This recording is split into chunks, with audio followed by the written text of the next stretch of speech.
Manila, 92.3. 92.3 FM Radio Manila, your favorite music radio. Ka-vibes! It ain't easy coming down. Lalo na kapag mataas yan, talaga mahirap. Love Me, Kathy, ang inyo pa rin kasama. Of course, ngayon pong Martes, February 11, 2025. Sa mga nagsa-celebrate po ng birthday today, happy birthday sa inyo. Sa mga nagpi-fiesta, happy fiesta. At kung ano pang sineselebrate yung anniversary, happy po sa inyong lahat. Anong mas pipiliin mo? Ang taong mahal mo o ang taong may responsibilidad ka na? Kung minsan talaga ang hirap magdesisyon ng ganyan, di ba? Siyempre, yung iba sasabihin nila, Kathy G, siyempre yung taong mahal ko, mas mapapakita ko at mapaparamdam ko sa kanya yung totoo. Pero paano kung may responsibilidad ka na? Ang sasabihin naman ng iba, doon na lang, bibigay ko lang kung ano yung responsibilidad ko sa kanya, pero paano?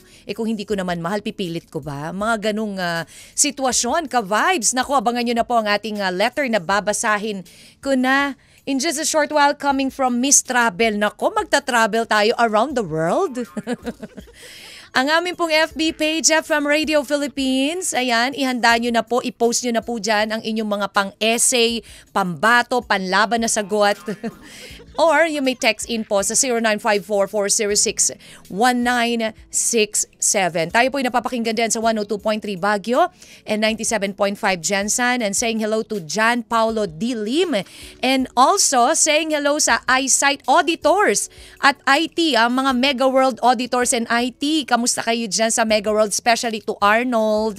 Ayan, hello sa inyo dyan. And of course to my BFF Ayan, Gutierrez. Ayan, hello po sa inyo dyan sa Mega World. Again, ang auditors and IT ng Mega World. Abangan nyo na ang ating letter sender ngayon. Mag-react na rin kayo, ha? Oo, yung mga taga Mega World. React na kayo sa ating letter sender ngayon na problematic dahil hindi niya alam kung ang taong mahal ba niya o ang taong may responsibilidad siya ang kanyang pipiliin. Ang hirap, hindi naman pwedeng mini-mini mo lang dito di ba? Pagdating sa love, hindi pwedeng ganun. Kailangan talaga matinding pag-iisip, pagmumuni-muni ang iyong gagawin. Pero papaano? Paano kung dumating sa point na, Kathy G, ang hirap mamili dahil paano kung wala ng love? Papaano?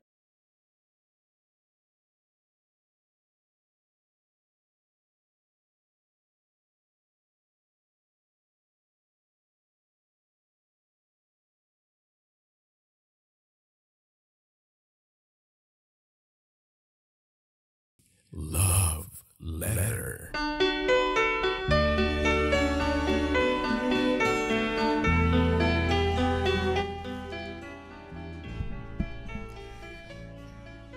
This love letter is from Miss Travel.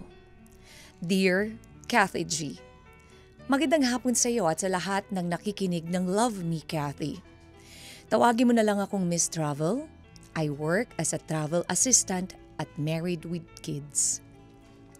Magulo ang married life ko, Kathy, dahil ang husband ko niloko ako. Hindi na ako masyadong nasaktan doon dahil matagal ko naman nang alam yon, kaya tanggap ko na. Honestly, nag-i-stay na lang ako sa relasyon na ito because of my kids. Nililibang ko na lang ang sarili ko sa work. Hanggang sa isang araw, may na-meet akong isang guy na naka-base sa ibang bansa. We met sa isang airline office, Kathy, habang nagpapabook ng kanyang ticket. Nagkatabi kami sa upuan habang naghihintay kami ng matawag ang number namin hanggang sa tinanong niya ako bakit hindi ako kumuha ng number. Sinabi ko sa kanya na taga-travel agency ako kaya hindi ko na kailangang kumuha pa ng number. And after that, sinabi niya sa akin na kailangan niya daw ng tutulong sa kanya na kukuha ng passport para sa kanyang anak na babae. Doon na nagsimula ang lahat, Kathy. Inopen niya ang story ng buhay niya at nagulat na lang ako nang sinabi niya na gusto niyang magkaroon ng anak na lalaki. Dahil 2 babae daw ang kanyang anak. Nagulat na lang akong bigla niyang sabihin sa akin na kung papayag daw ba ako, nabigyan ko siya ng anak na lalaki. Kathy, since then parang nahulog na din ako sa kanya. Dahil naramdaman ko sa kanya yung pagkukulang ng mister ko. Naging close kami lalo na sa isa't isa hanggang dumating kami sa punto na nakagawa na kami ng kasalanan. Yes, Kathy, pumayag ako na may mangyari sa amin. Akala ko okay lang ang lahat. Pero hindi ko inaasahan na dadating agad ang isang malaking problema sa akin. Naguguluhan ako ngayon, Kathy, dahil parang positive ako. I mean, buntis ako at siya ang ama. Hindi na kami nagtatabi ng mister ko, Kathy, at sa kanya ko na ibuhos ang pagmamahal na dapat ay sa asawa ko sana. Kathy, magulong-magulo ang isipan ko dahil hindi ko alam kung paano ko ito ipapaliwanag sa mga anak ko.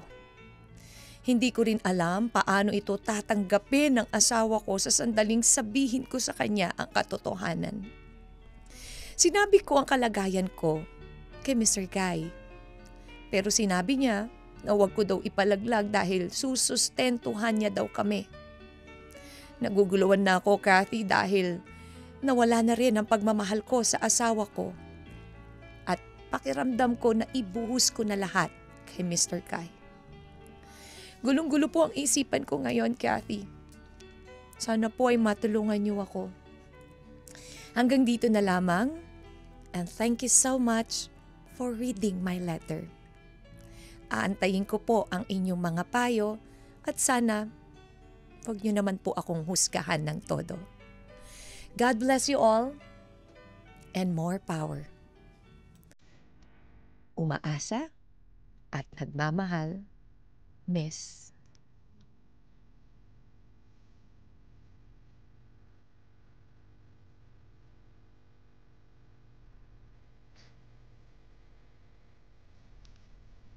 Travel.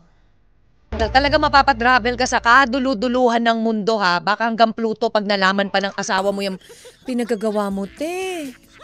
Imagine naman kasi, te, nakatabi mo lang sa upuan at nasabihan ka lang na gusto ng anak na babae. Masyado ka naman naging mapagbigay. Ha? Ano to, instant? Gawa agad? Parang instant noodles lang? Nakakaloka, ha? Hindi ko kinikerry. Kung sa text at chat, mabilis nagkakadevelopan. Ay, Neng, mas matagal, mas highest level itong si Miss Travel. Kasi isang tabihan lang sa upuan eh. Oh, arriba agad, G, sabi niya. Gusto ko na magkaroon ng anak na babae, sabi nung ni Mr. Guy dito kay Miss Travel. Sabi naman ni Miss Travel, G, go. Ano ngayon nangyari? Problema. Pero ayan na, kidding aside, siyempre, alam ko yung matindi, yung pinagdadaanan na problema ngayon ni Miss Travel dahil siya po'y nagdadalang tao at hindi sa kanyang asawa. Kung hindi, dun sa nakatabi niya lang sa upuan. Hindi naman basta nakatabi lang. Siguro, yun nga, sabi niya nga, nagka-developan na sila dahil siyempre, nag-open na yung lalaki, nagkapalagayan na sila ng loob and dumating din sa point na hindi na sila nagtatabi ng kanyang asawa. Kaya nabuhos lahat ng attention dito kay Mr. Guy. Pero paano? Paano niya sasabihin sa asawa niya? Naku, paano kung malaman ng asawa niya na hindi sa kanya yung pinagbubuntis. Ang sakit ng ulo, pati ko sumakit yung ulo ko. 0954-406-1967. Yan po ang ating text line. Again, it's 0954-406-1967. FM Radio Philippines na naman po ang ating FB page. Diyan nyo po i-post ang inyo pong, sabi nga ni Miss Travel huwag nyo naman po ako masyadong i-bash. Ayan, sana intindihin nyo rin po. Yes, intindihin po natin lalo na po at nagdadalang tao itong si Miss Travel. Pero napakahirap ng kanyang situation. Napakahirap na sasabihin mo, Cathy G, it's really hard to say goodbye sa isang relasyon. Paano nga ba niya sasabihin yan? Only here on your favorite music radio, 92.3. Ka-vibes. Pero wag din sobra-sobrang naniniwala, I believe in you, tapos ending, niloko ka lang. Alam nyo ba, ka-vibes, na ayon sa isang pag-aaral, bagamat ang mga lalaki ang nai-inlove sa physical na kaliwaan, ibig sabihin may sexual na nang pangyayari yun ha. Ang mga babae naman daw ay more likely na mag-commit ng emotional cheating doon para sa mga taong kakikilala pa lang nila nung kanilang boyfriend or mister, mga kumpare o tropa, ganyan. Si pare, yung pala, iba na pala pinapare, ganon. So, ano nga bang problem ng ating letter sender na si Miss Travel? Nag-travel na kung saan-saan, pero nasa upuan lang pala ang ang masasabi natin? Nasa katabing upuan lang pala niya ang kanyang tunay na minamahal o nasa katabing upuan niya lang pala ang sisira sa kanilang pamilya. Ano nga daw ba ang gagawin niya? Ngayon po itong si Miss Travel ay may nakatabi sa upuan na isang lalaki na may pamilya din, pero nagkapalagayan sila ng loob ng hingi ng anak agad-agad. Walang anak na lalaki itong si Mr. Guy. So nung nagkapalagayan sila ng loob, nagsabi ito na actually gusto ko magkaroon ng anak ng lalaki. Pwede mo ba ako mabigyan? Sabi naman ni Miss Travel, go. Okay, 'di ba? Ganun lang kasimple, ganun kabilis sumagot. G. Ngayon, eto na, problema na ngayon. Ano nga bang gagawin niya? Paano niya sasabihin sa asawa niya na siya'y buntis? Ngayon po'y nagdadalang tao itong si Miss Travel, pero walang kaalam-alam ang kanyang mga anak, walang kaalam-alam ang kanyang asawa na iba na ang pinagbubuntis nito. Hindi na sa kanya. Ayan, sabi ni Bomi, hello, Waki. Hello dyan sa Brunei, Waki yan. Si Bomi, ka-vibes. Ayan para kay Miss Travel. Ano ka ba naman? Kailangan pa bang may piliin at may iiwan? Siyempre, doon ka sa may anak. Sa anak mo, Miss Travel. Ikas-kas o lagyan mo ng sili yan. Para magising ka. Gagalit. Ayan, oo. Sino ba yan babatiin natin dyan sa Occidental Mindoro? Siyempre, Arabit family at ang mga friends ni Bomi. Ayan, Jel. Angelo Redaha, hello to you. Sabi naman ni Patrick de la Cruz, sana naman dumating ang araw na hindi na ako mapilitang pumili sa dalawa. Sana pwede nang pagsabayin ng pagmamahal at ang pagtupad sa responsibilidad. Dala-dalawa talaga? Ha? Gagalit. Dadamay, sasabay ka pa dito kay Miss Travel? Lerma Sari says, para sa sender, piliin niya ang taong mahal niya, Mr. Guy. Kasi in the first place, mas unang nagloko yung husband niya. Di ba yun ang sabi ni Miss Travel Ipaliwanag na lang niya ng maayos sa mga anak niya para maunawaan siya. Yun lang. Sana maunawaan. Hiner Albonia says, baka pogi kasi Lods kaya bumigay agad. Alam nyo na kapag medyo may chores, parang ang bilis mahulog, di ba? Hiner, sabi niya, Miss Travel, ihanda mo na lang ang sarili mo sa galit ng asawa mo. Mapalad ka kung tatanggapin ka pa, pero kung ako sa'yo, iwan mo na si Mr. mo. Kawawa naman total na kay Mr. Guy na ang puso mo, di doon ka na kung saan ka masaya, di ba? Sana lang tanggapin ka ng mga anak ni Mr. Guy, yun lang. May anak ka, may anak ni si Mr. Guy, so papaano kaya ito? Kaya? Altesa Sino Cruz, ay nako, ang laking problem niyan. Yes, big problem talaga for Miss Travel. Uy, si Kim Chorba, sabi niya, dun pa rin ako sa original family ko. Mahirap piliin ang pagkakamali. Totoo naman, DJ Kim, diba? William, dapat piliin niya yung taong mahal niya na hindi siya lulukoyin, pero sa totoo lang nanonormalize na ang cheating, which is not good. Totoo naman. Ang dami na ngayong nangyayaring ganyan, diba? Hi, Miss Maribik Mimik, Ruby Rivera Diaz, dun tayo sa legit na mahal pa. Ayan, John Tena, di naman pwede na paghiwalayin ang dalawang yan. Sige nga, paano, Kati G? Kung ayaw na nila ano magagawa natin? Diba? JC Soliman, hello Kathy J. Miss you. Thank you JC. Hello dyan sa CLX ha. Hello sa inyo dyan. Kamusta kayo sa mga kasamahan mo dyan sa CLX? And si Pretty Boy Tonyo, doon tayo sa pamilya kahit na mahal ko pa yung isa. Totoo naman. Diba? Gusto mo ba masira yung pamilya mo dahil lang sa pagmamahal mo nga? Pero may sinira ka namang pamilya. Pero which is which? Siyempre, kung ikaw po ang nasa sitwasyon ng ating letter sender na si Miss Travel, paano nga ba? Ano nga ba ang kanyang pipiliin? Saying hello to Ate Marge. Nakikinig dyan. Diyan din po, hello sa inyo dyan sa Mega World ulit. Ano mas pipili mo? Ang taong mahal mo o ang taong may responsibilidad na? 0954-406-1967 FM Radio Philippines. Ka-vibes, tulungan po natin ang ating letter sender na si Miss Travel dahil nahihirapan po siyang magdesisyon ngayon. Hindi niya na alam kung anong gagawin niya. Paano niya sasabihin sa asawa niya? Ikaw nga. Kung ikaw na sa sitwasyon niya, paano mo sasabihin sa asawa mo na nabuntisan ka ng ibang lalaki? Paano mo sasabihin sa asawa mo na gumante ko sa ginawa mo eh? Di ba dati ikaw na mauna may kasalanan? Or paano mo sasabihin sa asawa mo na hindi na kita mahal, may nahanap na akong iba? Kim, ano bang gagawin? Ayan.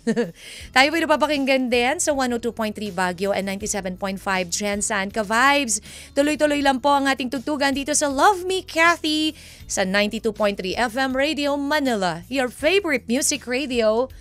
Ka-vibes. Favorite? FM Radio Manila 92.3.